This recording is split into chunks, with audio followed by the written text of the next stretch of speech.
What is up everyone, it's Saber here and welcome to another Naruto What If. If you end up liking the video, please consider subscribing. It's free and you can take it back at any time and it really helps me out, and this is my second channel, so if you want some more what ifs, go check out my other channels. And with all of the YouTube formalities out of the way, let's get into it. A mixture of singing, yells, and work were heard in the open channels of Slaver's Bay. The wind and current were quite good as it carried a pair of ships towards their destination. One carried the colors of Dorne with the ever-present sigil of House Martell flapping in the wind. The other, which was much larger, didn't have such colors, though its former pirate flag was replaced with its smaller neighboring ship Naruto Uzumaki. Heard many songs throughout his boat ride with the Martell crew and its two owners, Oberyn and Ilaria. Even though it took a bit for him to realize the meaning of the song, much to his slight displeasure, it was pretty catchy once getting used to it. Then again, he didn't have much form of entertainment outside of his lessons for the past few days. Come on Naruto, you need to keep up with your feet if you want to dance on the battlefield. I know that, Obi-san, but do you too have to keep trying to whip or stab my feet?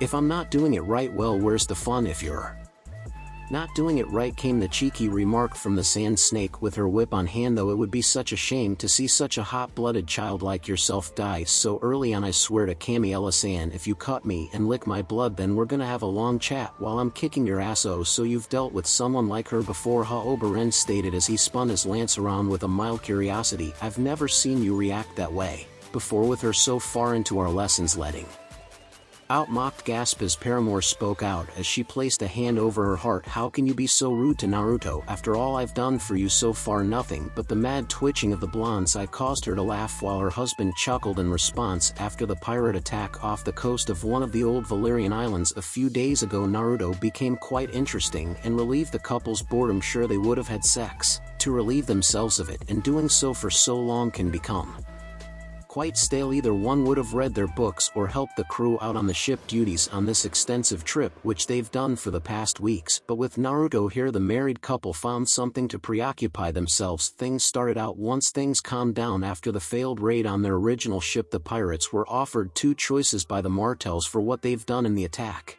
bend the knee to them and live, or would be left on the old Valyrian island and try their luck there. The more stubborn ones chose the latter in hopes of riches, while the rest stayed and now served the prince. Didn't matter on either choice, as all of the pirates gave the Uzumaki their best stink eyes, since he was the wild card causing them to be in the situation anyways. After things calmed down and repairs were fully taken care of, Oberyn and Ilaria dragged Naruto into their cabin so information could be explained and shared accordingly. Once the couple thanked the blonde for helping them out on the recent attack, Naruto was given the go-ahead in explaining who and what he was. Even as he thought it was odd, the two should have known what he was to begin with: a shinobi, learning that in his profession he can be tasked with varying missions that can include doing manual labor, acting as escorts, gathering secret information, retrieving stolen items, carrying out assassinations, etc. It was quite the surprise when learning that a child his age has such a profession, but they remembered that certain groups in the world would bring in children into their hold, molding them to become whatever the group wants them to be. Naruto did explain a bit further that where he came from, being Konohagakure in the land of fire, it was a common practice with shinobi/kunoichi as they lived among the civilian population. In fact, it is quite the common practice with all of the shinobi villages in the elemental nations, with the daimyos, lords, merchants, etc. hiring them to do what needs to be done. Sensing no lie in this matter, the couple swallowed hard on the information given to them. Of course, this was brought up further when Naruto explained what chakra was, in which Oberyn and Ilaria mistook it as magic, given the fact that Naruto jumped outside, landed on the water, and walked alongside the boat, made the sand snake freak out a little. Even more so when the Uzumaki performed the Kawarimi/replacement jutsu with a log and the henge/transformation jutsu to make him appear like several people that they've never come across, to even forming into the married couple themselves. The only problem Naruto came across was when he tried to summon the toads. The couple expected to see a talking toad, which was supposedly odd despite what they previously saw from the blonde, only to see nothing but smoke. The young shinobi was curious about what was going on and swore he'll figure the problem on a later day. Going over this handful of information, the couple questioned how Naruto came onto the old Valyrian Island in the first place, knowing they weren't bad people and were helping him out in the present time. He told them the war he had gotten pulled into the battle against the primordial creature of destruction, the 10 Tails Madara Uchiha's resurrection and subsequent sealing of the beast inside himself and his own near death before gaining power to rival him, and then the battle against the pompous ass bitch of an ancestor of his Kagaya, and her defeat to the final fight against his now deceased teammate. It seemed to be an odd whimsical murmur's tale on what he described, but with the stuff he performed earlier left, the two were still iffy on accepting such a thing. Once that was done, the two eventually revealed they really never heard of the elemental nations before, as they showed the Uzumaki of their world's map and atlas, even describing what caused Oberyn to get onto the island in the first place, as they saw him as a fallen star and landing on the old Valyrian territory. Earlier that day it was hard for Naruto to swallow, as the feeling in his chest confirmed things. He wasn't in his home existence anymore. The blonde requested to be left alone to think and digest things over, which the couple understood and gave the shinobi some privacy. After an hour of self-loathing, denial and meditation, Naruto came into a form of acceptance of where he currently resides. He tried several times on finding out the truth as he scoured the cabin's library and the crew for any information on his homelands, but none were found. Nothing could have been done, as he cried and yelled into a pillow for a while that there was no way he could go back home now. With a heavy heart, Naruto had to find a new purpose in life. With his dreams back home now attained and unknown in his current one, he could find something similar, but would only go so far with what limitations there could be here. As Ilaria checked up on him with Oberyn outside of the door listening, they learned what had him so troubled. It was understandable given the blonde's situation, but they told Naruto that he's young and has a lot to gain throughout his life. He doesn't have to figure out his life's purpose now, it would come to him later as he explores his new horizons. And with that, Naruto asked the two to teach him everything there is about these new lands he's now living in. It wouldn't be right for him to go out there blind without proper knowledge of things like going out into the wilderness and not having the right equipment to complete his missions. It would end up really hard to effectively survive out there without his right mind and ready for almost anything. So how much longer till we reach this free city you keep mentioning? Asked the whiskered blonde as he kept moving and avoiding the couple's attacks. For his dancing training during yesterday's session of dancing lessons, Naruto was told where the Martell ship was originally heading off to before he met the crew. He wasn't particularly happy when learning about the main slave cities of Essos yesterday during his geography lesson. Neither the Uzumaki and the Martells liked the concept of slavery to begin with, but Essos has their own set of rules/traditions that contradict Westeros' system as a whole, and nothing much could be done about it. We'll be making a port in Marine in roughly a few hours, Naruto replied the Viper as he thrusted his spear, which was parried by Naruto's kunai as he ducked away from the lady snake's leathery weapon. So be sure you have that scroll of yours with you when we try to find that one blacksmith. Nodding at this, Naruto kept up with his footwork and movements as he briefly caught glances of his clones either helping around the two ships or learning from the documents and tomes in each respective ship. One of the first things Naruto had to learn during the trip to Marine was having to know how to read and write the basic language. Several clones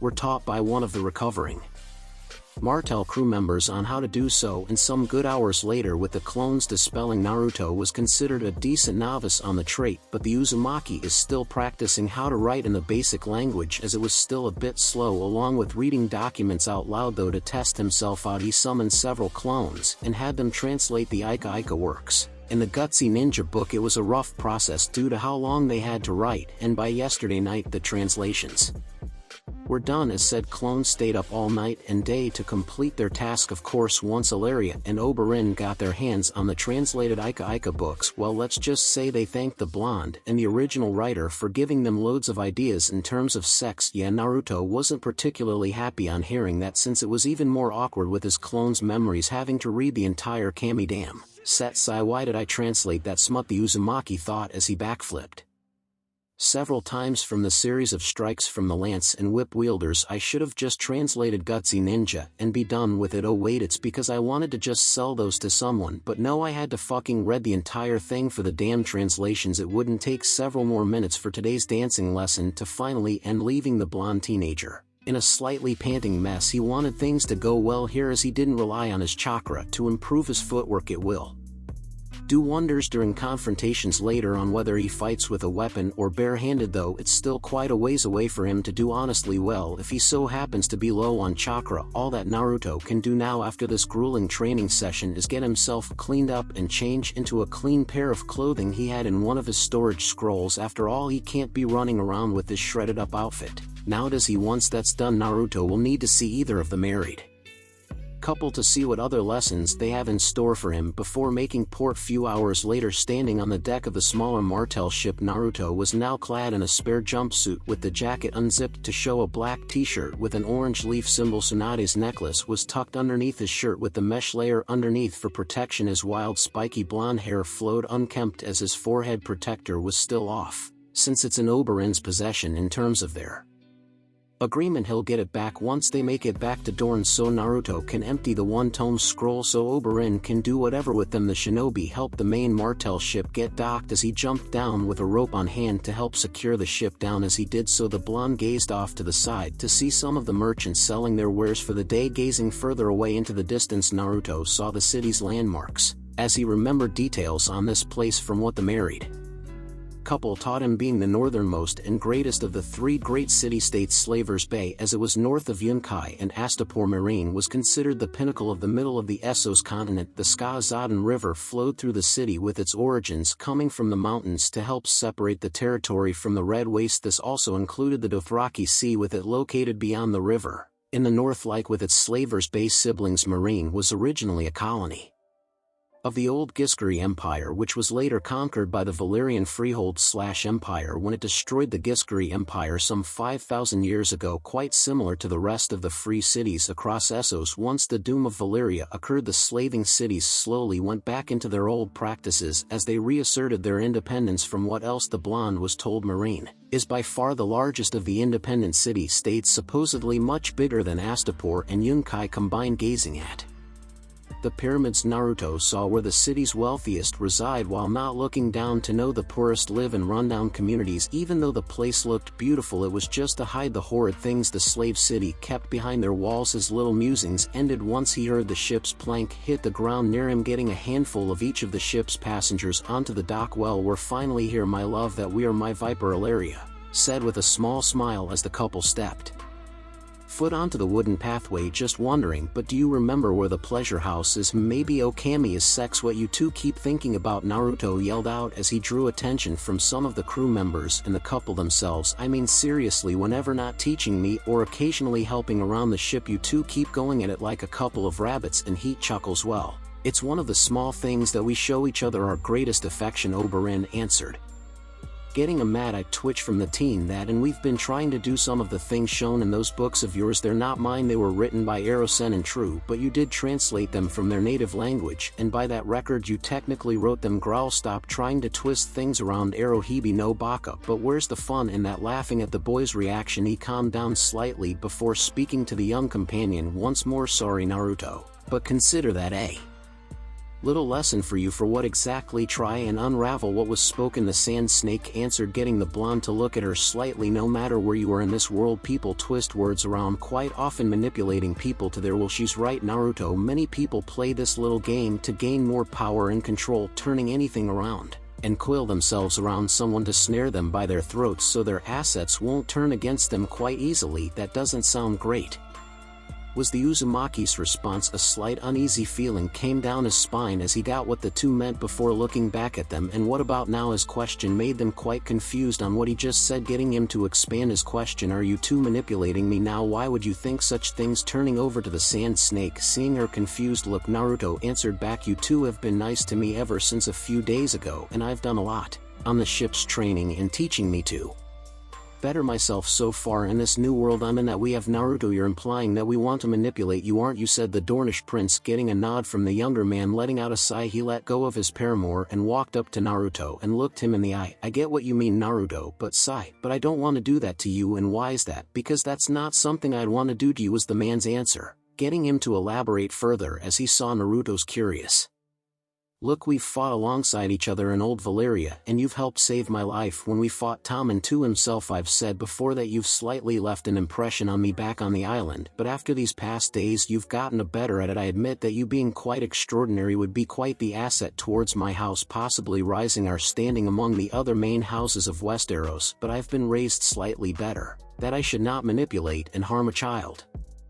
Especially one that I can tell that if provoked will kick all of our asses. And be on your way. I'm not a child, I'm 17, about to be 18 in a couple months, for crying out loud. With your height I might have said otherwise, the Viper jokingly said as he eyed Naruto's slightly shorter form. Don't worry, but you'll hit a growth spurt in a year or so. But getting back on things, I see you as a good friend, Naruto, one that I honestly want to help you out with. Nothing much was said as Naruto heard the sincere words spoken from the prince and didn't even sense any ill intent coming from the Red Viper, letting things sink and resulted in giving Oberyn a subtle nod from the blonde. With not much else, the shinobi walked past the two so he could help the ships out a little before heading out to explore. That is very nice of you to say, beloved Illyria said as she wrapped her arm around her husband's. Well, it's the truth, my dear, and admit it, you've probably felt the same way with him these past few days, or at least close to it. The Sand Snake didn't respond right away as she reflected back. So far since passing through Old Valyria, she can admit that she was quite skeptical and worried about the Uzumaki traveling with them. His sudden appearance and abilities would make one question such things, and they have the right to do so. But on Naruto's first night with the couple, he and Oberyn told Illyria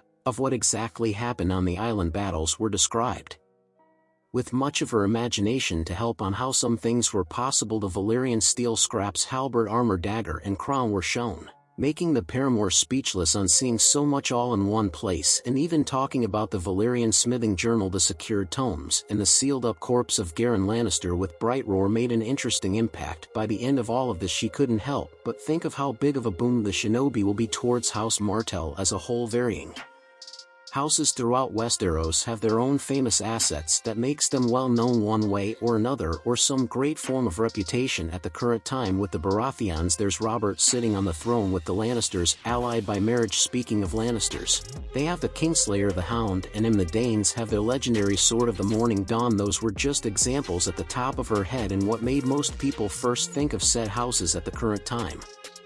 House Martell used to have a well-known reputation being their allied relationship with the Targaryens by marriage of Prince Rhaegar and Elia Martell, but that badly ended with Rhaegar's death at the Trident and both Elia and her children's death by the Mountain himself. To add more insult to injury were being clear signs of rape on Elia's corpse. When presented to the barely crowned Robert Baratheon, it was absolutely humiliating towards House Martell, and it would take years to repair that dark part of their history. Things might change for the better with Naruto Uzumaki and what he currently has in his possession. If he were to join their house in any way, shape, or form, then their standing might as well soar into the sky, but that's too soon to tell what potential he might have. Though that road of thought came to a halt when the Sand Snake remembered checking up on the young blonde earlier that day. Hearing some of his cries in the one cabin made her remember that Naruto was technically a child. Despite him already being a teenager, he is quite capable on his own. Given what she's seen so far and heard on their tale on the island, Illyria saw the pain and sorrow surfacing in his eyes, and after training and teaching the Uzumaki these past few days, everything about him so far caused her to question if she could care about some stranger they just met. But something about him made the paramour want to trust him, made the Sand Snake want to help Naruto, and in return something grand might happen down the road. Illyria soon shook her head of her thoughts before responding back, you're probably right, but it's still too early to tell right now. I agree, and we'll see what will happen later on. What do you think would have happened if Naruto first met any of the other main houses back in Westeros? Humming in thought, the Viper responded back to his lover, thinking the Starks would have treated and raised him like a family member. Well, a naive one. I think hell, they're pretty much the most honorable house in the Seven Kingdoms, that they'd rather gut themselves than use the poor lad. As for the Tyrells and Aarons, they'd be in the same boat in one way or another with the Tullys and Greyjoys. I'm actually at a loss with them, but with the Lannisters I think they would have manipulated the hell out of him, in my honest opinion. With that spoken, the two called Naruto out so the three could head into Meereen for some sightseeing, and hopefully find that Valyrian steel reforger that's supposed to be here on the streets. You two didn't tell me why you both wanted to come to Meereen in the first place, stated the blonde with his hands behind his head as he looked around the stands. Yes, that's right, the prince said in remembrance. With everything that happened the past few days, I almost forgot to mention why we came here in the first place.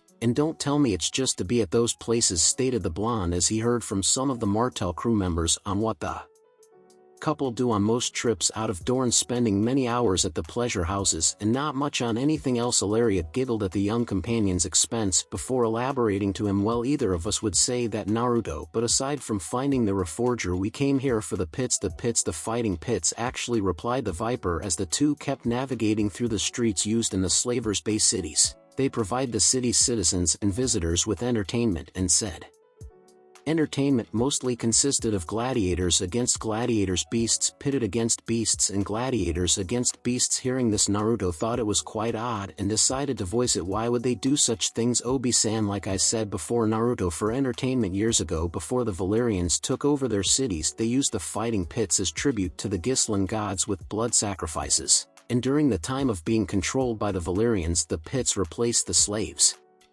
with both volunteers and the condemned. Though years later, after the doomed traits of both eras and the pits were brought together to make things much more interesting. Hells, when I came here years ago, I took part in the fighting pits so I could become stronger and more skilled, even got a good amount of money because of it before I returned back to Dorne. And you said slaves were used in the pits, right? Sigh. Yes, I did say that, didn't I? Oberyn muttered with a shake of his head. I'm not going to lie to you, Naruto, it's not pretty on what was done in those pits. One of the things that makes me want to vomit if I ever hear the sounds of those other forms of entertainment. Would you like me to tell him, darling? Questioned his paramour, as she knows it's a bit of a tough subject to talk about. I'm fine with telling him. Tell me what I'll tell him, my dear, the prince said as he patted his lover's hand before looking at the shinobi. With slaves they would earn fame and glory and money for their masters, as you would clearly understand. Seeing Naruto hesitantly nod in understanding of that implication, Oberyn continued, what most people don't hear quite often if you don't live in Essos in general is that the worst form of entertainment used often would send unarmed slave children, old women, or dwarfs up against wild animals so they will be torn apart for its blood that the crowd came to see. Hearing this, moment stopped Naruto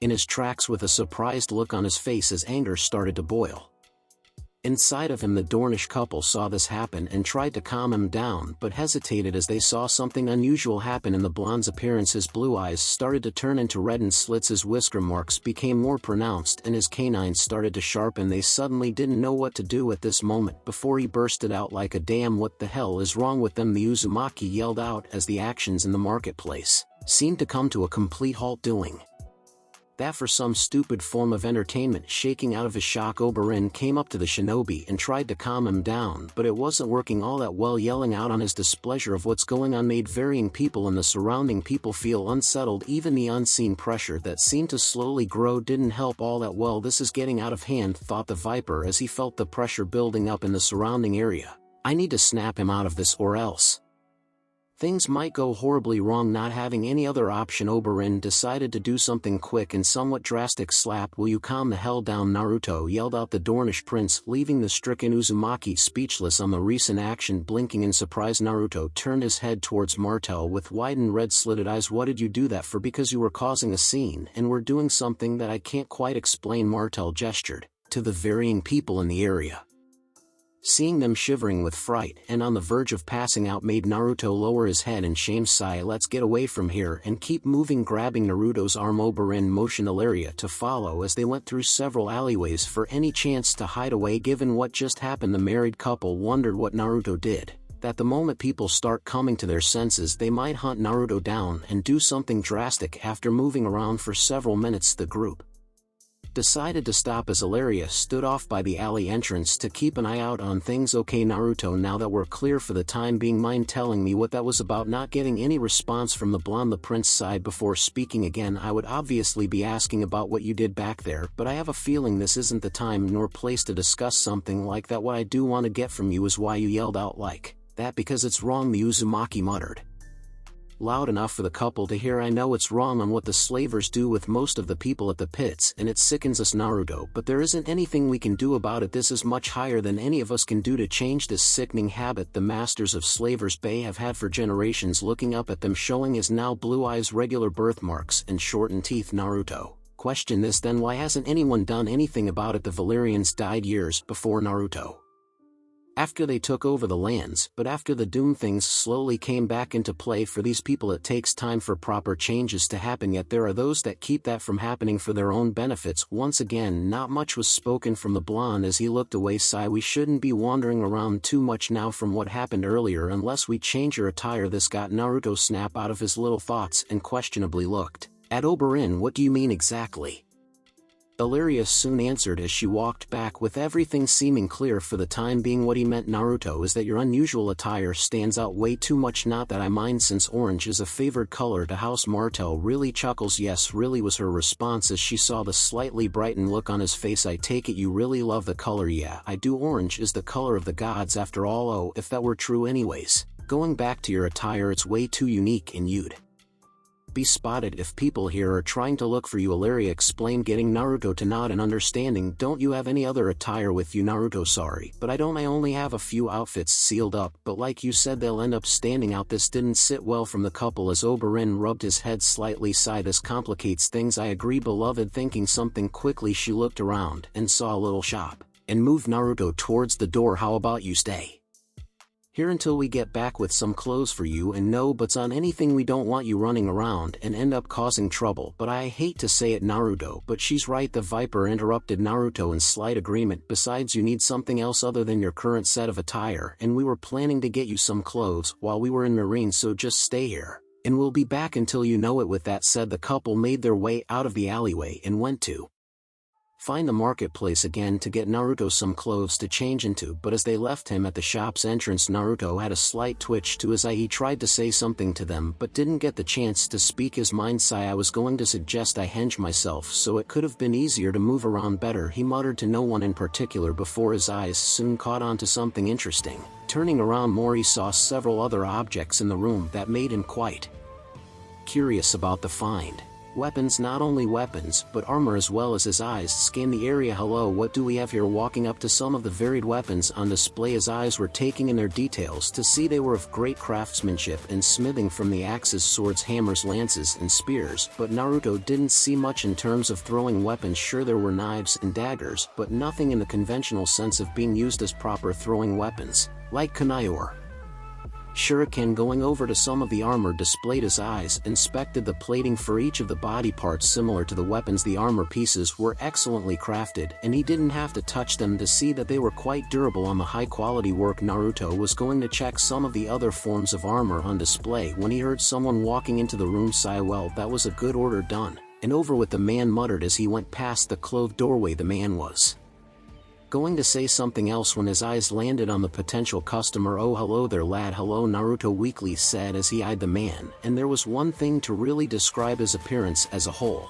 He was fucking tall and intimidating looking. Hell, the man's imposing figure could scare just about anyone if provoked. The Uzumaki can already tell that the larger man was a blacksmith, possibly the owner of the shop, with an aura that radiated years of smithing experience in waves. He was a large bearded old man, at least 2 heads taller than the norm and well muscled. His tan skin was littered with burn scars, mostly seen across his bare chest and some on his arms. His disheveled white hair was in a ponytail for safety's sake, which gave the impression of a shaggy old alpha lion. The only things he wore in terms of clothing was a smith's apron, dirty gray pants due to the soot and grime, and heat insulated boots and gloves. Welcome to my humble shop, youngster. The man's calming voice was loud yet deep with age. His ember-like eyes scanned the unusual-looking teenager as he wondered if he wanted to purchase anything. So, need anything forged? Would you like some of my finished wares, or possibly sell some arms and armor if you so like? Actually, yeah, I do, Naruto said as he got out of his stupor. I'd like a few things done actually, but I would want to possibly sell some items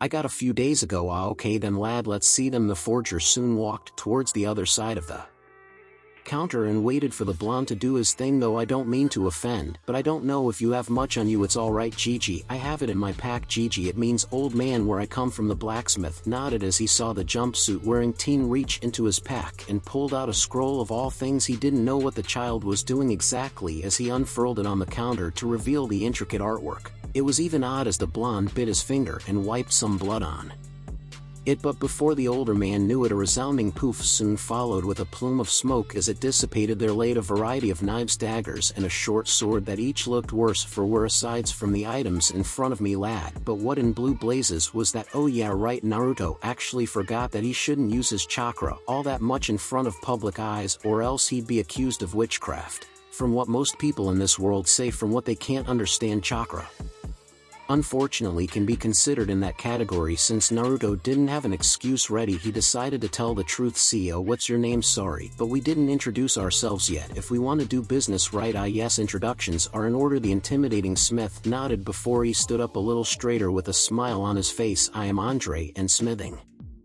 is my young traveler. And what would your name be? My name's Naruto Uzumaki Andre Gigi, and believe it or not, but I'm also a smither as well. This earned a curious look from Andre before he inspected Naruto a little more with a keener eye. Coming around the counter, he looked all over Naruto to get a little assessment. The shinobi was a little nervous about what the man was doing, but this seemed to settle once the man smiled down on the blonde eye. You've got a fine spark inside of you, don't you, lad? What do you mean? Andre Gigi chuckles. A spark of a smither, if you ask me, boy. The older man started with a grin. Now that I've got a good look at you, boy, I can tell the Smith of the Seven blessed you quite well. When Andre mentioned the Smith, Naruto remembered the little lecture on the boat on what the seven gods were primarily worshipped over in Westeros at this time. The father, the mother, the crone, the maiden, the warrior, the stranger, and the smith. There were more mentioned, but they were called the old and drowned gods before the seven took over as the main form of religion. And with the smith, he was prayed more often by blacksmiths all over the known world to hopefully make great weapons, armor, and crafts. Then I'll take that as a compliment. Compliments aside, what was that little trick you pulled? Well, would you believe me that I had those items sealed in that scroll of mine? I do, Andre hesitantly said, but not as much as Naruto was left to believe. You seem like an honest boy, and I've seen stranger things throughout my long life. Okay, going back around the counter, he went back into business. So you want to sell these, right? Well, I was considering selling them, but I don't think I have much in terms of throwing weapons.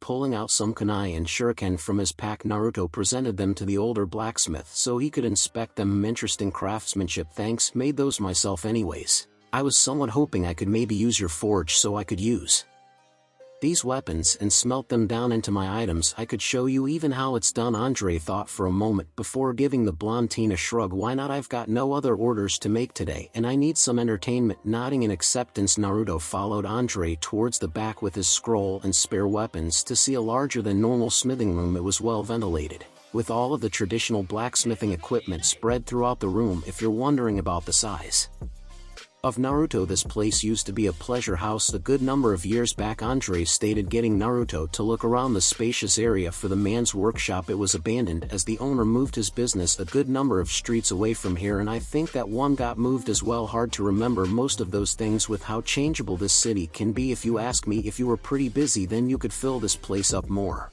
with workers, though a lot of your equipment is really spread out somewhat the way I like it. If you ask me, wouldn't like things all too cramped and end up making an accidental fire, though it does get pretty quiet and lonesome in this empty place. Sigh, hell, for as long as I've been here it's been flush with a mad and wicked feel to it. Then why haven't you moved away from here if it's unsettling you too much? Because I honestly don't know where else to go to set up shop, was the older man's answer. Been to a lot of places in Essos, yet all those other areas weren't feeling right for me, but here I just grew tired of traveling around after my teacher passed away and left me his things, so I decided to stay here and perform my skills, since with them fighting pits people are always wanting weapons and armor. Do what you can, I suppose, though. Haven't you considered moving to Westeros? Questioned the Uzumaki before he elaborated a little more. You can say I'm new here, and the people I'm traveling with want to take me to Dorne. Heard it's a really nice place and quite respected. Maybe, but I've been in Essos my whole life, and it'll be an odd change of pace for me this late in my life. Can't knock it till you try it. Shaking his head, Andre let out a low chuckle before ushering Naruto to some of the tools. So how are you going to start this process out, boy? Looking around, Naruto grabbed a sturdy hammer and held it up slightly with a smile. Before we get started, do you know the tiling technique? 1 hour later. I wonder if Naruto will like these. He probably will. Hilarious, so stop fussing around on what you think is perfect for him or not. The married couple were on their way back from the clothing section of the marketplace with several outfits for their young companion. During this time the two were on their guard if any people were talking about what happened earlier, but it was quite hard with neither of them not knowing how to properly speak or know Valyrian all that well. All that either can do was pray Naruto would be alright in this Little plan turns out well. Once they made it back to the one alleyway where they last saw Naruto, they tried looking for him. Are you sure we left him here, beloved? Yes, we did, Ilaria. If I was wrong, then I would have been wrong on several other things. Then how can you be so sure? I distinctly remember that we left Naruto off at a former pleasure house that was running its business, the Viper said as he checked each of the doors, giving her husband a smirk. She responded back as she helped out on the search. Of course you might remember that place. Why wouldn't I? Have spent many nights there and spent my winnings from the fighting pits, so why wouldn't I remember its location? She could only roll her eyes and shook her head in amusement as they eventually got to the one shop. This is probably it. I just hope Naruto didn't wait too long for us. Going through the entrance, they saw the store's front and looked at the many weapons and armor. The couple momentarily forgot what they wanted to do exactly as they slowly inspected each of the merchandise displayed. In all my years I've never seen such craftsmanship before, muttered the Viper as he carefully lifted up the spear out of its placement on the wall. Ilaria stepped back to give Oberyn some room as he slowly moved the weapon around before he sped up his swings. It feels heavy but definitely helps out on the swings and thrusts for striking power indeed. It is, lad. A loudly deep voice spoke out, causing Oberyn to stop his actions and look towards the intimidating-looking blacksmith. Welcome to my humble shop, youngster. So need anything forged? Would you like some of my finished wares, or possibly sell some arms and armor if you so like? Oh well. Putting the weapon back in place, Oberyn went to address the shop's owner. Cough. We were wondering if you've seen a blonde of 17 summers here or not. Oh, you mean Naruto? The blacksmith questioned, getting nods from the couple. He's actually in the back. I'll take you to him. Following the older blacksmith, the group walked around the counter and past a wooden door that led towards the workshop. As soon as Andre opened the door, the sounds of work and chatter could be heard, accompanied by the sweltering heat of the forge and smelter. Stepping closer, the couple were greeted with the sight of Naruto's shadow clones toiling away on several weapons neither of them have seen before. He seemed to preoccupy himself quite well, Ilaria stated as she briefly glanced at the blonde's copies working the shop. Verily, I might say, Andre stated as he smirked at the sight before him. Never seen such a finer smith. Reminds me of myself in my apprentice years, wanting to get the boy's attention. He called him out. Naruto, I believe your friends are here. This grabbed the original's attention as he looked up from his spot by the anvil working on a hot piece of metal. Oh hey guys, Naruto yelled out as he briefly waved to them. Give me a moment, I've gotta put this thing back in the fire. With that said, the shinobi smith grabbed his work by the tang and shoved it into the forge to keep it hot before making his way towards the entrance. You seem to be having fun. You can say that, Obi-san. Naruto wiped his hands off in a spare rag but still had some soot on his face. After all, you two did leave me behind. Well, sorry Naruto, but we couldn't hide you all that well, and yet you forgot what I could do exactly. I could have been on the rooftops and followed both of you, or I could have used my henge technique to change my appearance. Okay, you've got a point there, but we forgot in the heat of the moment, the prince said, only getting the blonde to wave his hand a little. It's alright, and I don't mind it now. Chuckles. After all, if it wasn't for that, then I wouldn't be doing this now. Now wouldn't I been quite the entertaining guest? He is, spoke the elder smith, walking towards a stand where the 8 kunai and a dozen shuriken made from the ruined weapons Naruto collected from the island. There were even a few interesting looking weapons made from materials Andre had around the forge, like a pair of sayas and a tanto. Naruto's been showing me different techniques and weapons that I have never seen before. Some of them are still being made right now, and we've even been trading notes as it were for comparison's sake, like telling me a good idea on how to fix broken blades with this tile stacking, so I won't be wasting material. Really? Then I can't wait to see what weapons you've helped make. Naruto will do. Ella-san. Pleasantries aside, Oberyn started out gaining the other two males' attention. We're wondering if you possibly know where the other blacksmiths are in this city. Feeling slightly offended by what the Dornishman's implying, Andre folded his arms and narrowed his gaze at him. And why would you want to know that? Aren't I good enough for ye? He doesn't mean to insult you at all.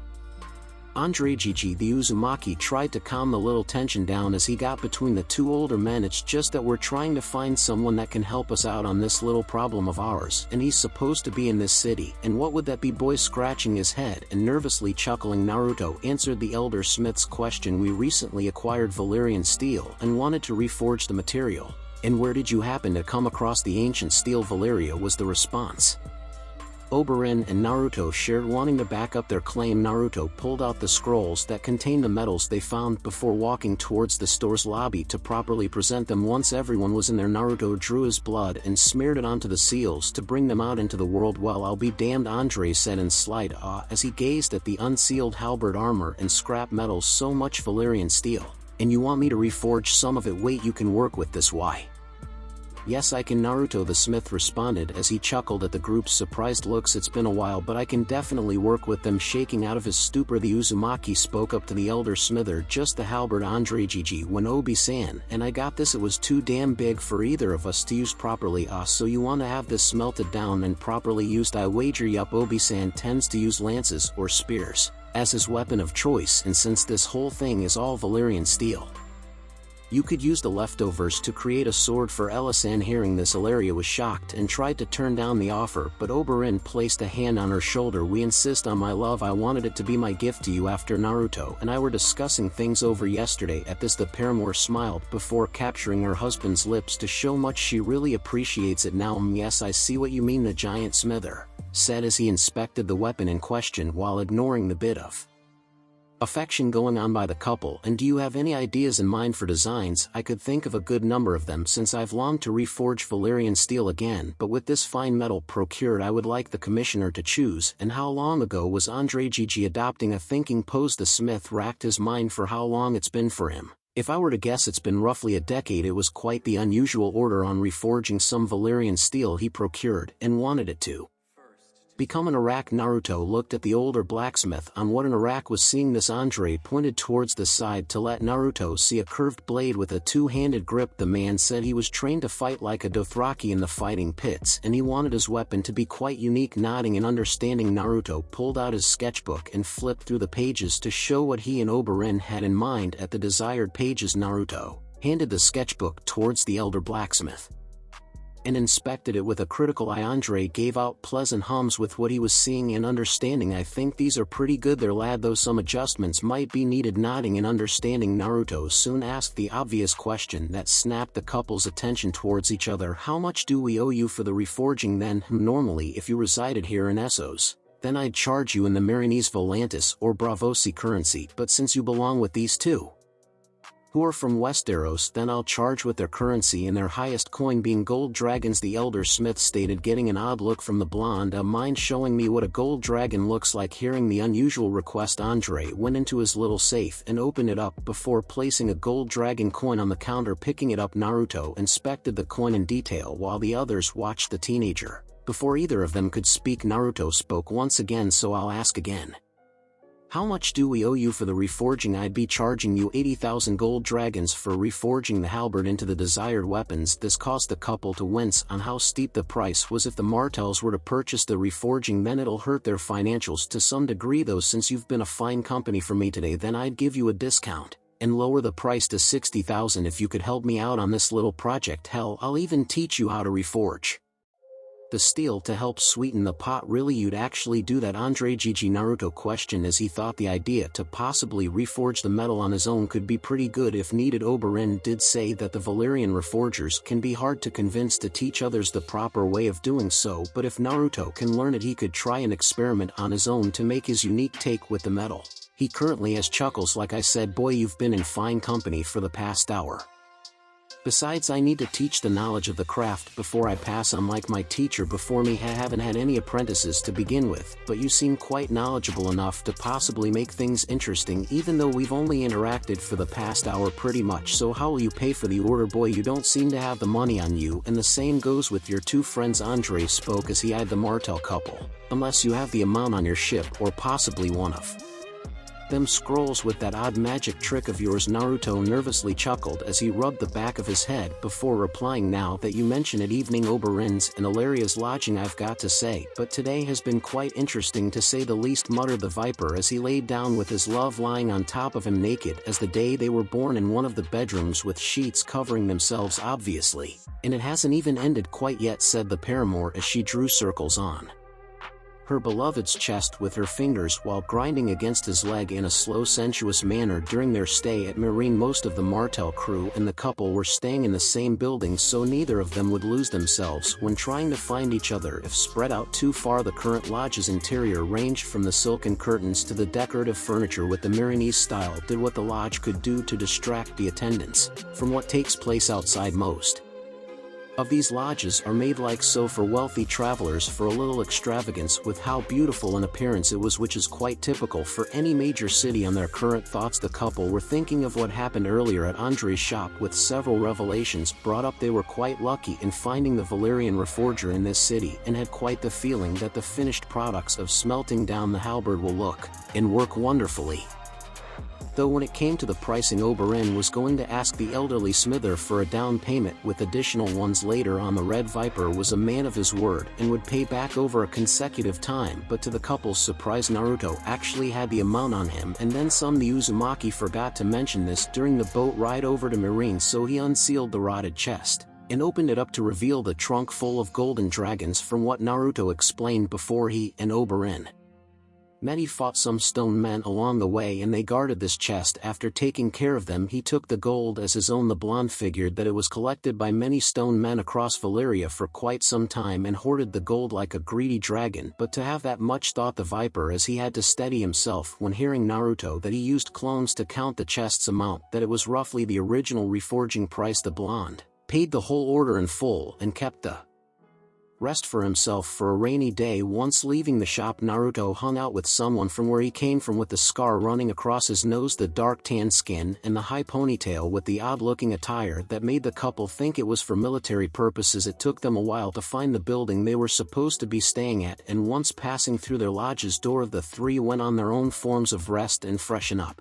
for whatever else will occur for tonight's entertainment. For Oberyn and Ilaria, it was obvious of them having pleasurable sex in their room while Naruto took a nap in his room on the other side of the rented-out lodge. He did not want to hear the two going at it with their translated copy of Ika Ika works by the nightstand for inspiration. The blonde just wanted to properly rest, and that wouldn't happen if he heard the couple's moans and groans. Remind me again, but when will the weapons be ready? Humming and thought, Oberyn pondered in remembrance of the conversation with Andre. It's going to be roughly a day and a half, I suppose, to get everything done. Really? Yes, then again you would have remembered. Chuckles, but I think I might have fucked that piece of memory out of your beautiful head earlier, was his response before he groped her firm ass, causing her to moan as she claimed his lips once more. From what Andre explained, what will occur next would need the help of Naruto's clones to speed up the work process, from carving out the necessary molds on each of the pieces on the commissioned build first to some other gibberish only fellow blacksmiths would know about, but after the necessary molding the actual smelting process will begin, and it would require the rest of the estimated time for the weapons to properly harden before cleaning up and assembling. Knock knock. Yes, who is it? Spoke out the paramour. It's me, Ella-san, called out the young companion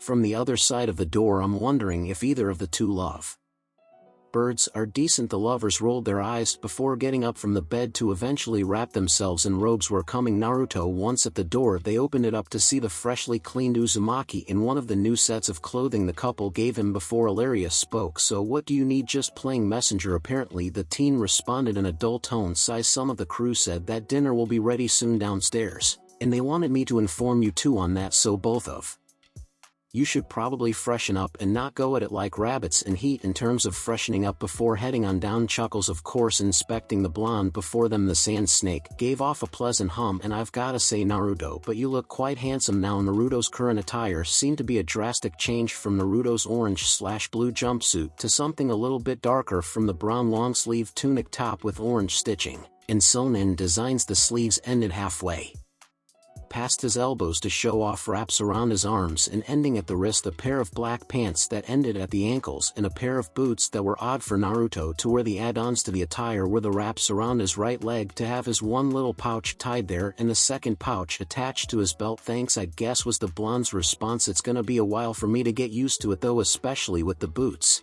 since I'm more used to open-toe footwear. True, but you've got to be ready for anything, even for casual wear. And what if someone were trying to stab your feet with them not protected properly, stated the Viper, getting an eye roll from the younger man. Though once over at Dorn, or at least heading over there, I'll need to make better footwear to suit my tastes. Everyone has their own style of clothing, that's for sure. So while you two finish getting ready, I'm heading on down and possibly snagging a light snack before the main event. And with that, Naruto walked away from the two as they closed the door to quickly clean themselves up and head down for dinner. It was a simple affair with most of the crew present, while the rest stayed on the boats to properly protect them. Not that it mattered anyways, since those people prefer eating that way regardless. Everyone present were enjoying themselves as they feasted on the cooked lamb and pork, with varying fruits, so of course she says that I'm not the best client she ever had, even though I supposedly fucked her long and hard for a few hours, one of the newer crew members said, which got a few chuckles out of the others. Maybe it's because you have a small cock between your legs and it only took that long to pleasure her. Oh, shut the fuck up, Marcus. Maybe he's right, Naruto said, gaining several people to look at him from the table as he took a bite out of the meat. I used to live near a pleasure house, and some of the workers were decent neighbors of mine. They sometimes say the same thing, that they have to act that they're enjoying themselves in front of clients, even faking having an orgasm or two, though they aren't satisfied at all with such small dicks. Either that or they take too damn long to actually make the girls climax. Naruto's probably right, you know, Ilaria said with a growing smirk as she eyed the one crew member. Many times I've heard of this throughout all of the pleasure houses Oberyn and I have visited, and it tends to give us some laughs and some sympathies to those that have to deal with that shit. This got more chuckles from the other crew members as the one started to fume more before going back into his food. Lord Oberyn, are you still planning on fighting in the pits tomorrow? Turning towards one of the crew members, Oberyn nodded before speaking. It's pretty much the main reason why we've come here. I've wanted a good fight in the arena once more, and marine supplies the best one out of all of Essos. Then we'd be placing bets towards you, my lord. Chuckles. I would be insulted if you didn't. Turning over towards the blonde shinobi, the Viper spoke up. And what of you, Naruto? Will you join me in the pits? Are you sure about that, Obi-san? Was Naruto's unassured answer. After what I learned earlier today with the slaves forcibly participating in this. Clicking his tongue, the shinobi shook his head for his answer. I'm sorry, but I'm going to sit this one out. But you could possibly have an enjoyable fight down there. Hells, we fought well together back in Valeria against those two beings, and I'd like to fight the same way again. True, but these are slaves we are talking about, Obi-san, not actual willing participants. If they were willing, then I could join, since I dealt with similar fights in the past, he said as he personally referenced his time in the Chunin exams. But if the slaves aren't doing this out of their free will, then I'm not going to do a thing, even though many of those fighters are convicts, rapists, thieves. I understand that, but most don't even want to do it because their masters are forcing them to do so, Naruto said in a raised voice. I know that, Naruto, but you need to face that reality isn't perfect, the Dornish prince said as he rubbed his temples, thinking things over for several moments while the crew members murmured amongst themselves before the Dornish lord spoke back. Sigh, I respect your decision, Naruto, and I was merely suggesting the offer, though it would be a shame if you weren't down there with me. Yeah.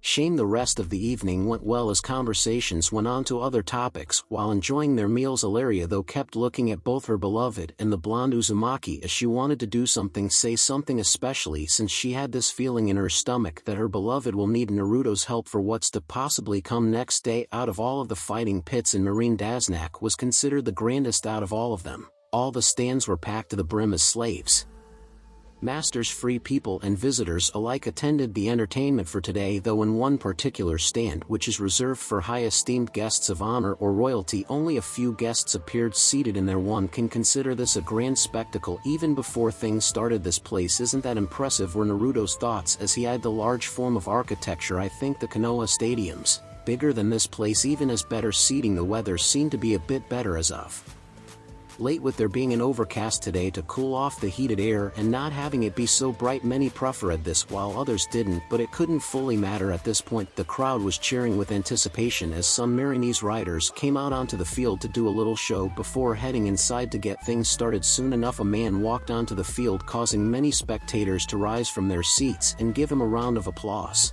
As he waved back to him, Naruto figured he was the announcer for today's events. From what he was told, whatever happens in the main stadium is roughly planned at the last minute, so no one can know what exactly will happen with the fighters. Would it just be fighter against fighter, fighter against beast, or beast against beast? Who knows for sure, but it's to at least make everyone curious on what the event holder has in store for everyone's thrill and excitement. Before long, the announcer raised up his hands to quiet everyone down before speaking in Marinese Valerian, which Naruto was left in the dark on what he was saying. What he didn't expect to hear this language just yet, and no one on the Martel crew knew Valerian all that well, even its supposed branch language for this city. Do you know what he's saying, Ella-san? Naruto said to the paramour. Somewhat. My Valerian is a little rusty, but he's saying that it's great for everyone here for today's games. The sand snake started before the two saw a pair of fighters walk onto the field. One appeared to be a large man while the other was of average height, and now he's saying something along the lines of who is better.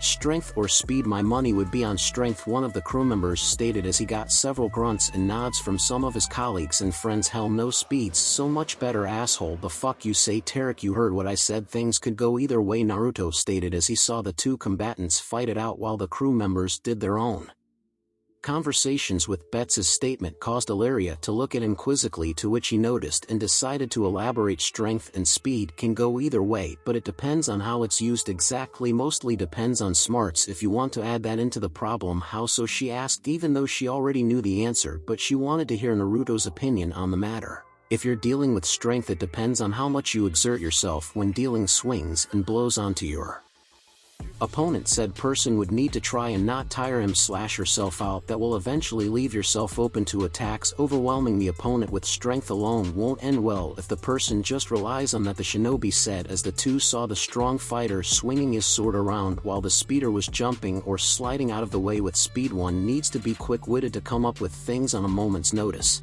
while quickly evading attacks and defenses, having to move around quickly to get a layout of the battlefield/opponent to hopefully find a good spot to strike and time things perfectly. This was said just as the two saw the speeder swipe several strikes on the strong man's back before evading a swinging blow. Seems you favor speed more than strength, Naruto, the Sand Snake said as she seemed to catch on to a different tone when getting onto that part of explanations. Chuckles, you can say that back home the fourth Hokage, our village leader, had a technique that made him go all over the battlefield and overwhelm many of his enemies. He was so fast that he was referred to as the Yellow Flash. Even helped back up the title, as all anyone could see was a yellow streak of lightning as he slew hundreds of enemies all at once. Really, she was skeptical of such a technique, but after meeting Naruto, Ilaria decided to slowly approach things with an open mind on such odd fantasies. Yup, he was my idol when growing up and I wanted to be just like him. Course it wasn't till I had gone a bit out of control, I guess you could say, that I had learned he was my father. Did punch the shit out him when I saw him, he said with a sad sigh. He's gone, isn't he? The answer wasn't immediate as the two saw the speeder pierce the strong man's throat with his short sword, resulting with a round of applause. Taking a small breath, Naruto looked up into the sky as he replied to her, yeah, he's gone, died on the very night I was born. Not a great way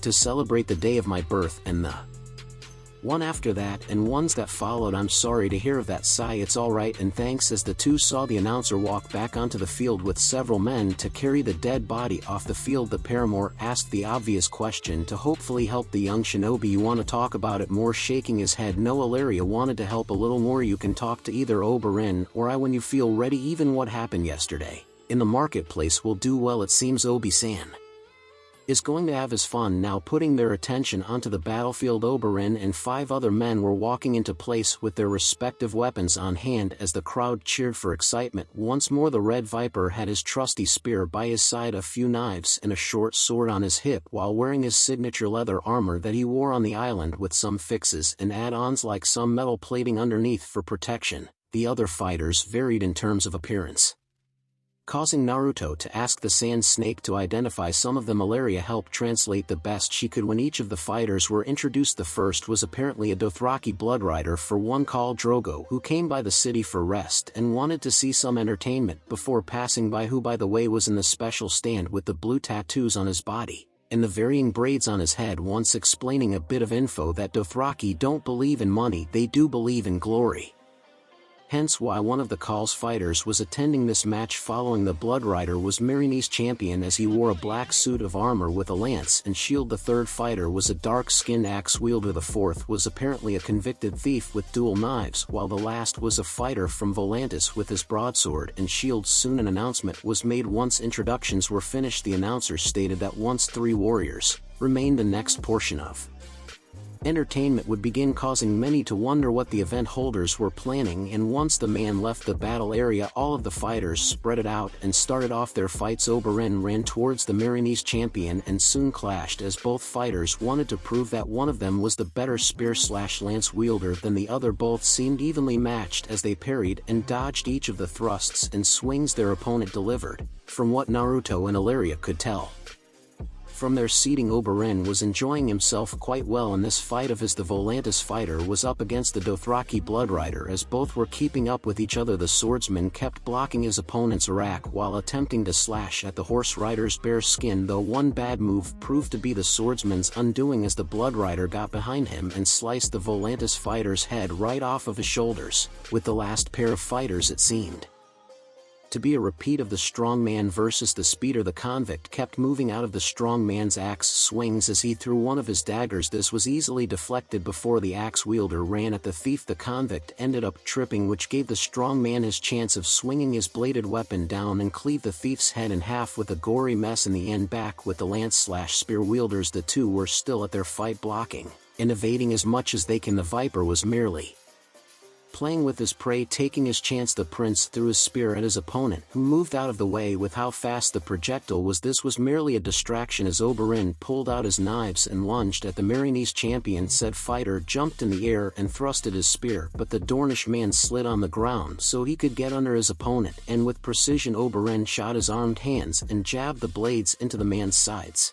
before pulling them out to stab the man's throat. This is turning out well, Naruto said as he applauded alongside the paramour and the Martell crew members, and seeing the Red Viper win his victory, that it is, though I do wonder what this next event might be exactly, he said as they saw the announcer walk into the field and spoke again. My thoughts exactly. That's odd what the announcer just said, that they're bringing in special beasts now, stated the Sand Snake, as she tried to listen with so many people cheering out at this point. Something about crow people once that was said. They both saw the fighters having similar looks of confusion on their faces while the large gates opened up not long after. What appeared to be thinly people came stumbling out as they moved in an odd fashion, craning their necks towards the side, which soon revealed their bird-like heads and features. They soon saw the fighters in the arena before screeching out a sound that seemed to shake everyone's very hearts, and with that the new arrivals lunged at the three fighters with hands extended to show blade-like claws. They were surprisingly fast as they swiped their claws-like talons at the fighters. Each held their own as they evaded the strikes upon them before killing several along the way. Many of the crow people kept screeching out while attacking the combatants before receiving great pain against themselves. With the ones now on the ground, they started to convulse until wings sprouted out of their backs. The numbers varied, but it didn't matter as they lunged at the fighters once more. The axe wielder sliced a good number of them before he was overwhelmed and his neck was sliced open by one of the razor-sharp talons, falling down to the ground now dead. Most of the humanoid crows lunged at the corpse and feasted on the man's flesh, which quickly disturbed not only the remaining fighters but the audience as well, not wanting to see any more disgrace towards the dead Oberyn, and the Bloodrider rushed towards the horde of crow men with their weapons on hand, picking some of them off at a time before having to retreat. When the bird men retaliated, the Dothraki warrior grabbed the Volantis sword and used it alongside his arak to fend off the monsters, while Oberyn used his short sword and one of the shields. Both fighters held their own from the onslaught, but as things were nearing its end, the Bloodrider got overwhelmed and was slaughtered. By the end of this conflict, Oberyn was met with only a handful of crows before they lunged towards the Dornish prince. Acting quickly, he rolled out of the way and ran towards the axe and used it to fend off the hungry predators, lopping off one of their heads before cutting deep into another's chest. Made Oberyn let go before using his sword to block several strikes, though a few landed on him. He never gave up the fight as he rolled to the side, grabbed the lance, and thrusted it into the last remaining crow's chest, ending its life right then and there. Thank the gods, that's over. Yeah, no one of the crew members said in agreement with his friend. It was getting fucking intense if you ask me. Same here, and probably the rest of us made over with Ilaria. She had finally released the built-up breath in her chest as she was relieved that the fight was finally over. Not just her, but Naruto as well, since he wanted to rush in there and help the Dornish prince. He had a feeling Oberyn could handle himself, but if something were to happen he wouldn't hesitate in jumping in and didn't care for the consequences. Everyone soon saw the announcer enter the field possibly one last time as he spoke the answer to mostly everyone's mind during the fight. It was hard for Ilaria to translate, with people having varying reactions towards this. By the time the paramour understood, she stood still in shock. Did that announcer say that? Oh gods, what Elisan, what's wrong? Naruto asked as he saw the Dornish woman's widened eyes. The announcer just said where they acquired those beasts. They were From old Valeria, "Are you serious?" he questioned with a similar reaction as herself very before anything else could be done with the announcer about to declare Oberyn the winner. Deafening screams filled some of the stadium, causing many to look towards the source. Once quieting down, the screams continued as they appeared louder and louder. Soon enough the source was revealed, when a few people ran out of one of the gate entrances with panic across their very beings, yelling out things in their native tongues before a massive furred hand shot out of the darkness and grabbed the one closest to the gate before pulling him back, and the scream was heard before it was silenced with a resounding crunch. What the fuck was that? Was unknowingly the same thought everyone had in the stadium before. A deafening agonizing sound was heard. Many shivered at the sound while others had to cover their ears from the shrilling cry. It wasn't long after when the being walked out of the darkness to reveal its massive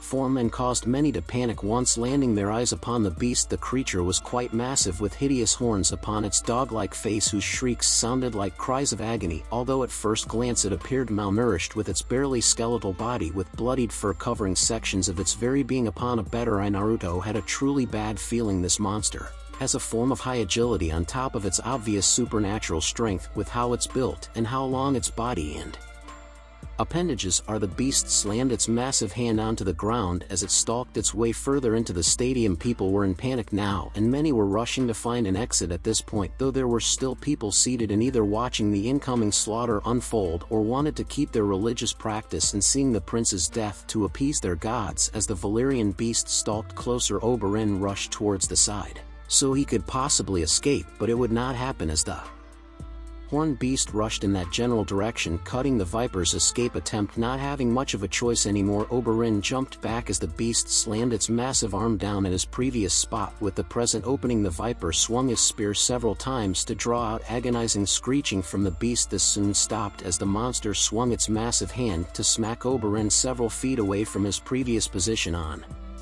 the ground. Back with the spectators, the Martell entourage were shocked in what they saw and were worried for the prince's condition. Not wanting to see any more happen, Naruto rose from his seat and started to make his way down when a feminine hand grasped his wrist. Turning back, the Uzumaki saw the pleading look on Illyria's face as it seemed to give off a mixed message of either help save my beloved or stay or else you'll get killed. Don't worry, Ella-san, I'm going to save him and bring him back to you. With that said, Naruto pulled his arm free before he ran down the steps to get closer to the arena. With the viper, he landed on the ground hard moments ago and had to quickly get back up so he could get out of the way of the monster's incoming path. Once out of the way, he saw the beast slam into the wall before pulling back to lunge at the Dornish prince. Not wanting that to happen, the viper threw his spear at the beast, which soon embedded itself into its body, letting out a massive roar of pain.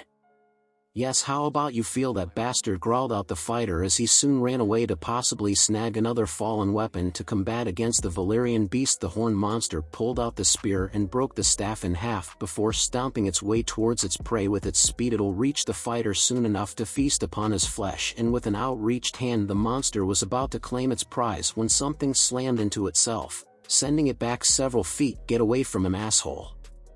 Naruto yelled out as he landed on the ground with wisps of chakra around his hand. As his last attack on the monster worked to some degree, the Rasengan was only charged up to some degree when it slammed against the beast, but it was only enough to send it back. With Naruto not wanting to overexert himself too soon, "Right now your fight's with me now, you poor excuse for a dog." Quickly unfurling the wraps around his left arm, he placed his fingers onto the first seal and channeled chakra into it to bring out his Kubikura Bocho. With a resounding poof, the weapon was on hand just in time to block the massive strike from the beast. Channeling chakra into his arms, Naruto shoved the limb away before swinging his massive sword on the hand several times. While he was freshening up and resting yesterday, Naruto decided to make seals on his forearms to seal certain weapons inside of them and bring them out on a moment's notice. He didn't want to hassle himself anymore by pulling out his scrolls in the middle of fighting, since it'll cost him time needed to effectively fight his opponents. The ones on him were temporary right now, since he didn't know when he'll acquire more weaponry and didn't know proper placements for them later on when trying to search for a specified seal. If he wore armor, the beast roared out in pain as the assault continued before it smacked the blonde away with its mighty hand. Soon more pain came to him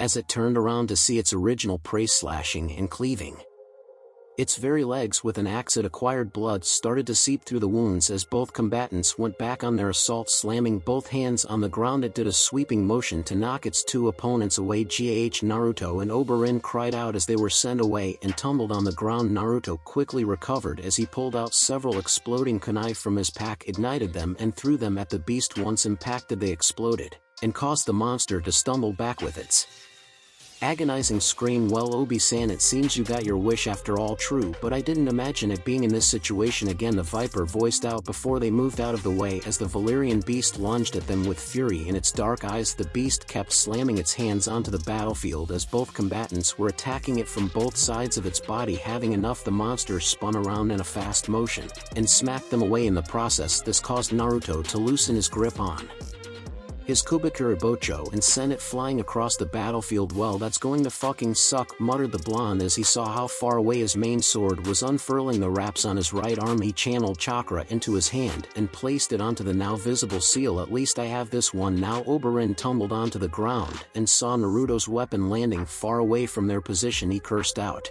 that his young friend didn't have a good weapon on him now, even though Naruto could use a clone to quickly snag it. Like in previous fights, the Viper cursed more as the monster spotted him and leaped towards him. This caused Oberyn to roll out of the way once more as he got back up and dashed towards the beast to deliver several hits onto the monster's legs. The Valyrian beast was about to strike its prey down with its massive paw-like hand when a painful sensation emanated from its back. Wildly shaking, the beast moved about to hopefully rid itself of the insect clinging onto itself. It seemed to be worse as it soon felt a sense of burning across its spine when the second combatant yelled out, "Hope you like the burn." Since there's more where that came from, channeling chakra into his Valyrian greatsword, Naruto caused it to go up in flames. The fire traveled through the beast as a fiery pillar shot through its chest before it consumed the horned monstrosity entirely. Pulling out his weapon from its back, Naruto kicked away from the burning beast as it fell onto the ground with a mighty thud. For many to see the burning spectacle on cloudy days, the stadium's remaining spectators were speechless in what they just saw. Even Oberyn was surprised as he saw this, heading towards Naruto to congratulate him on the win. The Viper saw the sword in the blonde's hand and gained an uneasy feeling as he glanced at it on Naruto. "Yeah, isn't that sword from the Tom and 2 fight?" "Why, yes it is," replied the blonde as he held the powered-down greatsword in his right hand with its crude dagger tucked into his belt. "Why do you have that?" questioned the Viper with a narrowed glance. "You saw what it did in our fight against him. Hell, I think it's even cursed." "Not anymore apparently," replied the shinobi, getting a question look in return. "I don't know how to explain it, Obi-san, but it feels calming, warm, even not like the harshness Tom and 2 wielded back on the island. Whatever cursed the sword and dagger had, I don't feel any of its malice." "Are you sure about that?" "Yeah, I'm pretty sure." Holding up his great sword a little with the dagger now in his left hand, Naruto tilted his head and scrunched his face before it went back to normal. "I think I'm going to call you Amaterasu."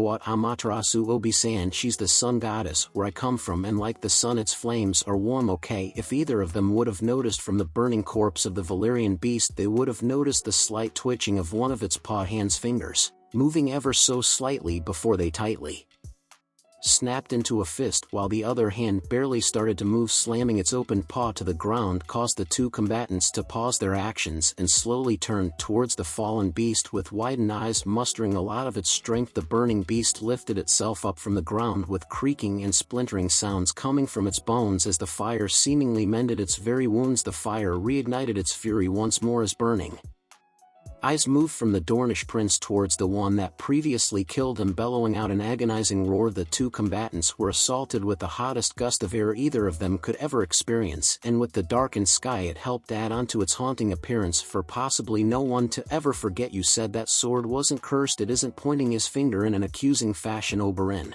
yelled out in a frightened tone. "Then explain how that fucking corpse is still moving, for God's sakes." Without warning, the charred beast lashed out against the 2 combatants with a swipe of its burning claws. Oberyn was able to roll out of the way, but not without having some slash marks across his armored back. The burning sensation alone made him grit his teeth in pain as he tried to endure it. As for Naruto, he received the most damage as he was sent back several feet away with his tunic top quickly burned away, left with just his mesh shirt and wraps to cover his upper half. Naruto groaned out in pain as he tried to get back up. The beast stomped towards him and swiped at him again with a fiery trial, causing the shinobi to quickly perform the replacement technique so a log can take his place off to the side. Naruto panted out as he saw the beast quickly destroy the piece of lumber before gaining a confused expression on where the fighter went off to looking towards his second sword. Naruto quickly created several clones so they'll distract the beast while the original can retrieve his Kubikuribocho. The clones were good at distracting the beast, but as each of them dispersed, the Uzumaki still felt the painful burning sensations from each of their deaths, either from being flattened or skewered by its enlarged claws. Just when he got to his Kubikuribocho, Oberyn was there to greet him with a pained expression on his face. He had a lance on his back and a shield strapped to his arm with the one axe held in his free hand. The Viper seemed worse for wear as he was sweating from the heat now and panting from the pain he got from earlier. "Do you still have those food pills on you?" the prince asked with his hand held out. "I could use one right about now." Not wanting to reply, Naruto quickly pulled out a pill and tossed it towards the prince before retrieving his Kiri sword. Once biting down on the pill, Naruto summoned a clone and handed the Kubikuribocho to it so things could be somewhat evened out in the confrontation. Just in time too, as the last of those clones dispelled, causing the beast to look around for its prey. Landing its fiery eyes on the group, it roared out as it made its way towards them before leaping into the air. The three scattered once it came close to landing, and the moment it landed, an loud impact on the stadium's ground. The fighters laid their assault on the beast. Oberyn would have preferred using his spear to fight the beast like before, but the axe seemed the more effective weapon at this time. His eyes caught sight of the burning monstrosity rearing its fists back before jumping towards the side so he wouldn't get hit. Once he was clear, he continued his slashes across its legs. Same could be said on both Naruto's, as both used their respective swords to keep slashing at the beast, though they had to jump into the air at different points in time so they could assault its upper back and head. At one point, the charred beast swatted its hand at the clone Naruto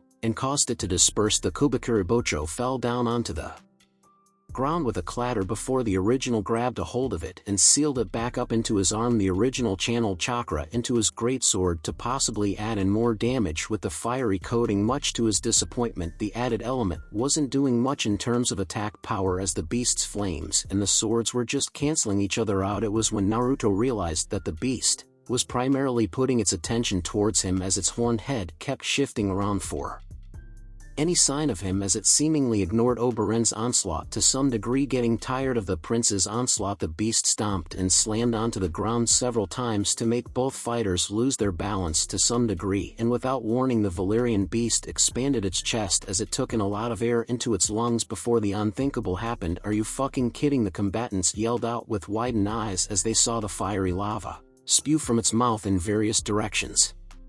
It was hard to believe it was lava until most of the liquid landed on the dead corpses across the field, causing them to melt. Needing a bit of a distraction, Oberyn pulled off the lance on his back before he threw it at the beast. It lodged into its neck, causing the monster to let out an agonizing wail so he and Naruto could get in close, as Oberyn had to go through the long way of walking around and jumping over the lava pools. Naruto just leapt into the air and started slashing at the charred beast's upper body, once getting onto its back. Once the prince got close, he swung mighty swings at the monster's lower half before its blood came into contact with his shield and axe, causing them to quickly burn away. "Shit!" the Dornish man cursed out as some of the liquid landed onto armor, causing him to try and remove it before he was swatted away. Getting back up from his rough landing, Oberyn tried to get back into the fight when he was held back by something. Turning towards the source, he saw one of Naruto's clones latching onto his arm. "What the hell are you doing, Naruto? Let go, you need to get the hell away from the boss," cried out the cloned Uzumaki, and kept a firm grip on the prince's arm. "It's me, wants Obi-san, not you. Like hell, I'm leaving you behind, Naruto. I wasn't asking." Pouring chakra into his arms and legs, the clone picked up Oberyn and ran towards the stadium's wall and tossed him over so he could be safe from harm before dispersing. "Grown miserable little shit, he's going to get himself killed," Oberyn, Ilaria called out as she latched onto her lover and held him close. He tried to break free from her hold, but she wasn't letting go. "Ilaria, you need to let go of me," he yelled out as he tried to pry her off. "I need to help Naruto." "You can't, Oberyn," she yelled out as she just held him tighter. "He's the only one that can stop that beast, and if he fails, then possibly everyone in this city is dead." The Viper tried to speak as his eyes landed on the current confrontation between Shinobi vs Beast. Naruto seemed to have the upper hand with the continuous onslaught from both his greatsword and exploding kunai. As much as Oberyn hates to admit it, his paramour was right. All that he could do was silently pray to the gods, both old and new, to give Naruto the strength needed to end the fiery beast. Back with the fight, Naruto had finally had enough. His eyes snow glowed with golden energy and his eyes had turned to that of a toad. He wouldn't need anything else for this monster.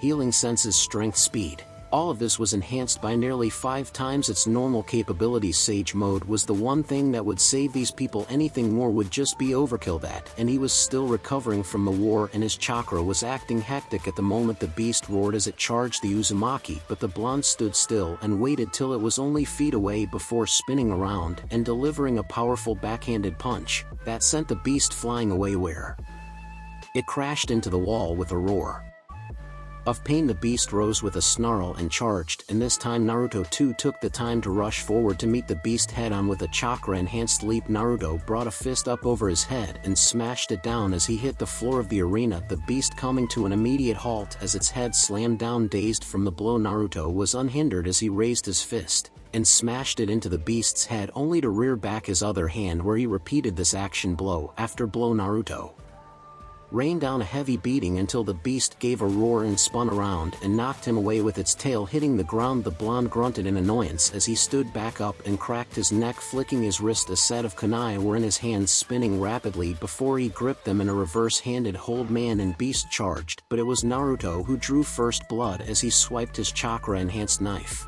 across the beast's chest once, twice, thrice before the beast roared and captured Naruto's hand in its own. Spinning the knife in his hand, Naruto went to stab the beast's eye out, only for the beast to grip that hand as well. Snorting in amusement, Naruto surged an incredible amount of chakra through his feet, using the knowledge that too much chakra would push him away, ripping the ground apart as he allowed the chakra to fling him into the air. Now suspended in the air, using the beast's body as his perch, Naruto grunted in exertion as he moved enough to plant his feet behind the beast, his chakra allowing him to gain the upper hand as he gave a yell and hurled the beast overhead and down the arena, where it crashed with a yell of pain. As the beast rose up, it went to look over where its prey was, only to see that Naruto was already upon it. As the blonde yelled out and rammed his elbow down on its neck in an attempt to break it, only it merely stunned the animal and leaving him no choice but to grab it in a headlock. With this done, Naruto used his free arm to bash his fist into the beast's face. With a grunt, Naruto rams his fist back into the monster's eye before releasing it as he spun around and elbowed it in the other side of its jaw. Raising a fist up, he rammed it down and punched the Valyrian beast, causing it to stumble back a step before repeating the same maneuver as he smashes another fist into its face. With a roar, the beast swipes its hand and smacks Naruto away. The blonde, who lands in a roll but manages to end up sliding a couple feet and back onto his feet. Is that all you can do? Naruto bellows out as he rams his fists together, creating a set of powerful shockwaves that rattle the fighting pit all the way up to the upper seating areas. With simultaneous bellows, man and beast charge one another and meet in the middle. Raising his fist once again, Naruto slams it down with enough force to make the beast eat stone. The beast doesn't stay down long and lunges at Naruto, only to be gripped by a part of its burning face, where Naruto proceeds to rain down blow after blow before performing a brutal uppercut that rips the beast up off the floor and into the air with a squeal of pain and surprise as Naruto lands a final strike to its face that buries its head into the dirt with an explosion of stone. Without waiting, Naruto reaches down and proceeds to grab it by the nape of the neck and base of the tail, and with a yell of exertion that shocked all of those watching, he raised the 8-foot-tall 300-pound monster up off the ground and over his head before he hurls it away, the beast twisting and turning through the air to try and get some form of balance back before it crashed as the beast landed with a crash that tore the stone flooring apart. Naruto swung his arms down, and from a pair of seals he had unleashed 2 hidden blades on his wrists. The 2 blades are a dull silver blue in color and are technically 4 blades rather than 2, with one blade being longer by 3 inches on both sets, and have the ability to conduct heated energy-produced chakra seals that are attached to the guards, which allow the blades to heat up to roughly 300 degrees Fahrenheit. "Come on, you bastard," the blonde yelled with a roar. The Valyrian beast accepted the challenge with a rush of speed that took him by surprise. The monster suddenly appeared in front of Naruto in a burst of speed that shocked even the Sage Mode enhanced teenager, and it struck out with a single hit from a powerful right swipe that launched Naruto back through the air, where He collided with a wall and slid down to the ground, blood spewing out of his mouth from the sheer force of the brutal strike. Naruto Oberyn cried out in shock. "Oh gods!" Naruto Ilaria cried out in shock. Naruto growled as he rose back up. "Leave me, get out of here," he bellowed. "This thing isn't gonna stop." Naruto stopped as he turned with a gasp as he was unable to finish as the beast once more charged at him, but this time he was ready, and when the Valyrian beast hit, it was a tackle to the middle of Naruto's gut, and the two were soon soaring through the air, breaking through a wall of stone and then falling to the ground. The two combatants were now engaged in a fight to the death, and only one would come out on top of it as the two fighters crashed down. Naruto was embedded deep into the stone itself and shoveled through the rocks and dirt as the beast impacted the ground face first before their momentum forced them into a roll, the monstrosity's neck rolling back to the point one would have thought it to be broken before the creature was rolled over onto its back, while Naruto himself was coming out of the roll from over the Valyrian creature feet first, where he landed on his feet just in time for the animal to roll its head back down to look at him and swipe a clawed hand at his face. Their feet were kicking up large amounts of rock, stone and dirt as the two spun around in a dance of death, and while it had struck fast, Naruto was still faster than most enemies the beast had encountered. Despite being 3 times larger than Naruto himself, the monster is still met with considerable resistance, and as the creature struck him with its claws, Naruto swiped the throat of his adversary with a brutal cut that ripped open the monster's throat with a spray of lava-like blood. However, if the animal had been put off by this counterattack, it sure didn't show it, and it grabbed Naruto's wrist and restrained it before biting down onto his left forearm, only for Naruto to swipe his arm backwards and rip the mouth of the beast wide open with yet another spray of blood from the blonde's forearm, which forced the beast to release him as its jaw was sliced open in the process, and allowed Naruto to set a brace for himself as he adjusted his stance and thrust both his arms forward. What happened next was a shocking move to all who dared to watch this battle of beasts. Naruto's twin blades had embedded themselves into the shoulders of his adversary, the Valyrian beast, now crying out in pain as it tried to do something that would dislodge its body from the blades, but Naruto wouldn't have it, and so he twisted his wrists, a growl escaping his jaws as he proceeded to lift the animal up off the ground with sheer force. However, the beast was anything if not determined to survive, and so it used its feet to kick off the teen instead and fell to the ground 10 feet away, and it glared in raw fury at the one who had harmed it so much in such a short matter of time, using only a single set of blades. As Naruto looked at his blades, he growled as they were beyond repair, nearly all molten slag, and he simply grabbed the belts holding them to his hands and ripped them off and threw them to the ground before unsealing Amaterasu from its seal. Rushing towards the beast, Naruto landed in a slide as the beast tried to cut him down with a swipe of its claws, and he sliced into the back of the beast's legs before he stabbed one of the blades in the ground and spun around and hacked into the other, spinning and sliding around underneath the beast. It didn't take long for his onslaught to succeed. With its legs destroyed, the beast fell onto the ground as it bellowed out its signature roar, especially with what was coming out of its lower half for a more agonizing pain onto itself. I've heard that shitting yourself real badly leaves a bad burning pain from the ass, but that beast takes the cake. Oberyn muttered as it saw the fiery liquid spew from the beast's bottom half. It continued to flow outwards as the fiery monstrosity was crawling across the stadium in hopes of catching Naruto in its clutches. The shinobi had to jump back several times as the monster kept slamming and swiping its fiery hands onto the ground. Even the fiery liquid it spewed out wouldn't reach Naruto as he threw several exploding shuriken onto the beast to damage itself more. And before long, with the varying attacks onto the beast, it was getting more desperate in hopes of killing the blonde teenager. "Oh, will you shut the fuck up already?" Naruto called out as he jumped into the air and carefully aimed his greatsword. Exerting his arms, he threw the sword at the beast's neck before falling onto it with a powerful slam against the pommel. Digging deeper, the blade went right through and separated its charred head from its body, and once separated, the entire body combusted into flames before turning into ash, with the clattering of Naruto's Valyrian greatsword falling onto the dirt. Panting, "Damn, that was intense," muttered the shinobi as he placed his hands on his knees while trying to catch his breath. It wasn't long as he was caught off guard as many of the remaining observers cheered at the spectacle they just witnessed falling onto his ass. Naruto foolishly blinked in confusion as he momentarily forgot that other people were present in the stadium. All that he could do now was rest for a moment or two before trying to meet up with the Martell entourage without anyone seeing him. Unbeknownst to anyone in the stadium, the beast's ashes were slowly drawn towards the Valyrian greatsword as its embers were slowly consumed by the blade itself. A faint glow emanated from the exotic metal as it ate the tainted ember before releasing a pleasant feeling. If one were to hold on to it, a warm, purified feeling to be exact. Next day. "It's still a pity that you're not staying in this city more than you have to," Andre the blacksmith said in a disappointed tone, with several boxes right beside his feet. "It would have been nice to have worked with you more. After what happened at the stadium yesterday, things were a tad hectic for the Martell entourage. First was collecting the winnings that the total the entire group accumulated was enough to buy 2 to 3 ships total due to the combined betting pool and the original prize winning Oberyn had throughout his fight. To be fair with the blonde shinobi, Oberyn gave him a pretty good cut of the winnings, since he helped save his life once again and fought valiantly against the rampaging Valyrian beast. Afterwards it was hard for either Oberyn or Naruto to walk around the city after exiting the fighting pits as the Marinese tried to interact with them. At first the two were somewhat enjoying it despite them trying to deal with their respective injuries, but it got too annoying with so many people getting in their faces, primarily Naruto's. For instance, some masters wanted to purchase Naruto so they could earn more profits and earnings in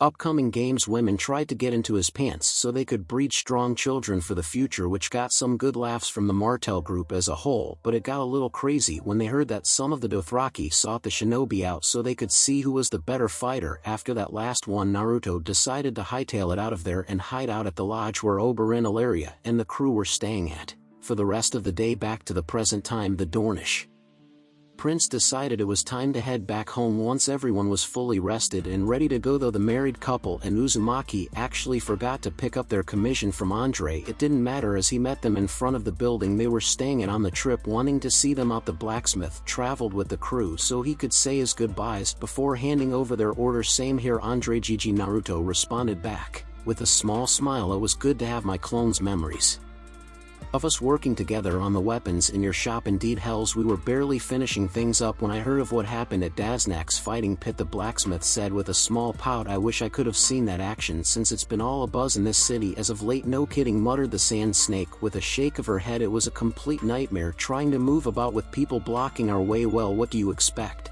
when they see possibly one of the best fights they'll ever see," stated the Viper as several crew members nearby nodded in response while loading up the ships with goods. "So Andre, do you have the weapons ready for us?" "Chuckles, trust me, you won't be disappointed in what Naruto and I made from that halberd you both acquired," Andre said as he grabbed one of the first containers. "Now for the Dornish Viper, I present to you your spear." Hoisting the box to waist level, Andre opened up the elongated box to reveal a spear made entirely out of Valyrian steel. Taking it out of its container, Oberyn inspected the weapon as it was a little heavier than he expected it to be as he saw that it was roughly a head taller than him in total length. Along the staff portion of the weapon, a faint wrapping of a metallic snake was shown as it coiled around the weapon. It wasn't too big so it wouldn't bother Oberyn's handling of the weapon. When using it for the main portion of the weapon, it had a spiked bottom, while having a slightly wavy 18-inch bladed snake tongue sticking out of the metallic reptile's open mouth with a fuller down the middle. In terms of additional decoration added on, there were amber gems embedded for the snake's eyes. While it did have some leather bindings around certain sections of the pole, it still looked magnificent in terms of design. "Magnificent," the Red Viper said with awe in his voice while his paramour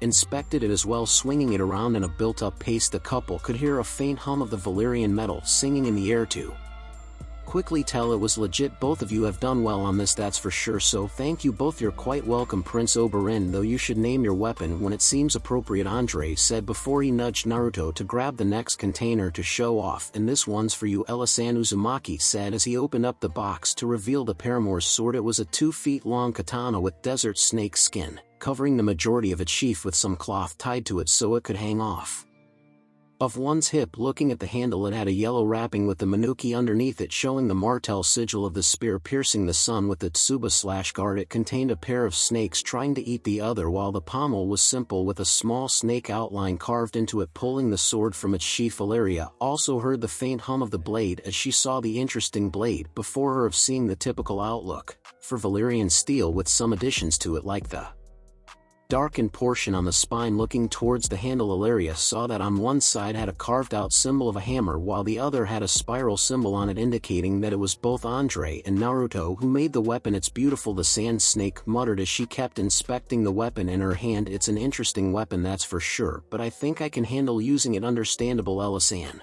And if you're wondering what it is, it's a katana ha, and does it have a name, or do I need to think of one like Oberyn? It does have a name actually, which is what exactly? Kusanagi. Blinking in confusion, Naruto elaborated on the name. Before it was known as the Kusanagi, the sacred sword carried a different name, Ein no Murakumo no Tsurugi, which translates to Sword of the Gathering Clouds of Heaven. The sword's origin is one that extends to an equally legendary battle that went down between the storm god Susanoo and the eight-headed serpent Yamato no Orochi, so I'll go a bit in depth here for you, he said before clearing his throat. Once in time, according to ancient lore, there existed a fearsome eight-headed serpent named Yamato no Orochi. For the longest time the monster serpent wreaked havoc on the people while it terrorized the unknown province's ruling family. The ruling family had 9 daughters, and the serpent, having devoured 8 of them, was coming for the last daughter.